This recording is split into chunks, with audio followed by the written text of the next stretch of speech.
Subscribe कीजिए मेरे channel winner study को और दबाइए इस बेल आइकन को वीडियो अपडेट सबसे पहले पाने के लिए।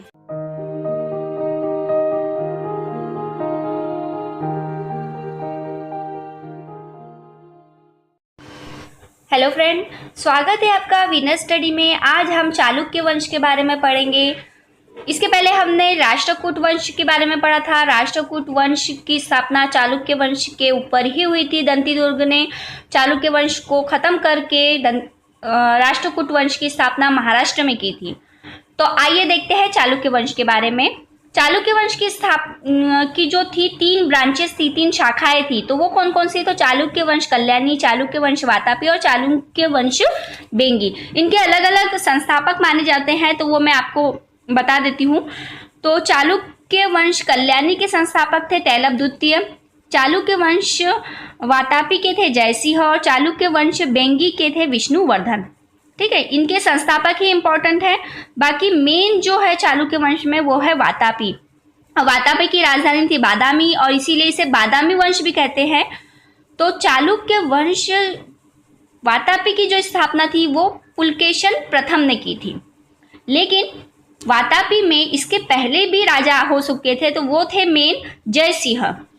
तो लेकिन वातापी के जो चालुक्य वंश के संस्थापक मेन पुलकेशन प्रथम को ही माना जाता है। पुलकेशन प्रथम ने अश्वमेध यज्ञ करवाए थे और पुलकेशन प्रथम के पुत्र थे कीर्तिवर्मन। कीर्तिवर्मन ने भी 2 यज्ञ करवाए थे, वो थे बहुसुवर्ण और अग्निष्टोम।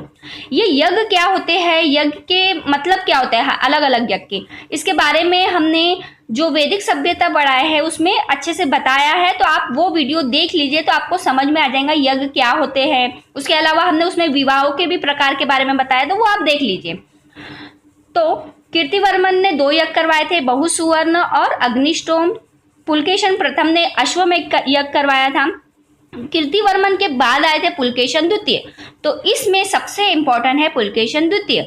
क्यों इंपॉर्टेंट है? क्योंकि ये महान शासक थे। इन्होंने जो है हर्षवर्धन को हराया था। हर्षवर्धन उस समय बहुत ही महान थे, वो दक्षिण में अपना राज्य स्थापित करने के लिए आगे बढ़ रहे थे, लेकिन पुलकेशन द्वितीय ने उन्हें हरा दिया और उसी समय उन्होंने 2 उपाधि धारण की। तो एक थी परमेश्वर की उपाधि और दूसरी थी दक्षिणापथेश्वर की उपाधि। ऐसी 2 उपाधि पुलकेशन द्वितीय ने धारण की हर्षवर्धन को हराने के बाद। लेकिन हर्षवर्धन को नरसिंहवर्मन ने हराया था। नरसिंहवर्मन कौन था? तो ये पल्लव शासक था, हमने जैसा पढ़ चुके हैं इसके बारे में। ठीक है, तो पल्लव वंश के जो शासक थे नरसिंहवर्मन, इन्होंने पुलकेशन द्वितीय को हराया था। पुलकेशन द्वितीय से संबंधित है ऐहोल अभिलेख। इसके ऊपर क्वेश्चन बन सकता है, ये इंपॉर्टेंट है, इसे याद कर लीजिए। ऐहोल अभिलेख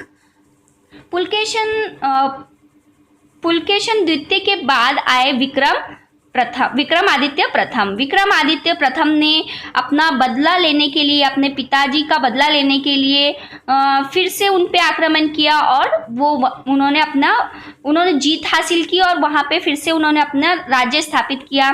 साथ ही विक्रमादित्य प्रथम ने चोल और पांडव वंश को भी हरा दिया और वो बहुत ही महान शासक थे। इनके बाद ऐसा कोई महान शासक नहीं आया जिसके बारे में हमको पढ़ने की जरूरत पड़े। अंतिम शासक जो थे वो थे कीर्तिवर्मन द्वितीय। तो कीर्तिवर्मन द्वितीय जो थे अयोग्य शासक थे। इन्हीं के टाइम पे दंती दुर्ग ने इन्हें हरा दिया और राष्ट्रकूट वंश की स्थापना की महाराष्ट्र में। तो इस तरीके से चालुक्य वंश जो था समाप्त होता है। इसके अलावा भी चालुक्य वंश में कल्याणी वंश था। तो कल्याणी वंश के संस्थापक थे तैलभ द्वितीय। इनकी राजधानी थी मान्यखेड़, लेकिन बाद में वहां पे सोमेश्वर प्रथम करके एक शासक बने और उन्होंने मान्यखेड़ से अपनी राजधानी हटाकर कल्याणी करी। कल्याणी कहाँ? तो कर्नाटक में, इसलिए इसे चालुक्य वंश कल्याणी कहते हैं। इस वंश का सबसे प्रतापी शासक था विक्रमादित्य 6। ठीक है, और एक चीज यहाँ पे इंपॉर्टेंट है जिसके बारे में क्वेश्चन बन सकता है कि विज्ञानेश्वर करके एक महान लेखक थे विधिवेता थे जिन्होंने मिताक्षरा की रचना की थी। ठीक है, इसमें इतना ही इम्पोर्टेंट है। उसके अलावा बेंगी, चालुक्य वंश बेंगी के जो संस्थापक थे वो विष्णुवर्धन थे और इसकी राजधानी बेंगी में थी, यानी आंध्र प्रदेश में थी। इसमें भी कुछ शासक आए थे, जैसे प्रथम इंद्रवर्धन, विष्णुवर्धन, ऐसे शासक आए थे। तो आज हमारा चालुक्य वंश यहीं पे ख़त्म होता है। अगर आपको ये वीडियो पसंद आया है तो प्लीज़ इसे लाइक कीजिए, शेयर कीजिए, कमेंट कीजिए। आज के लिए बस इतना ही। धन्यवाद।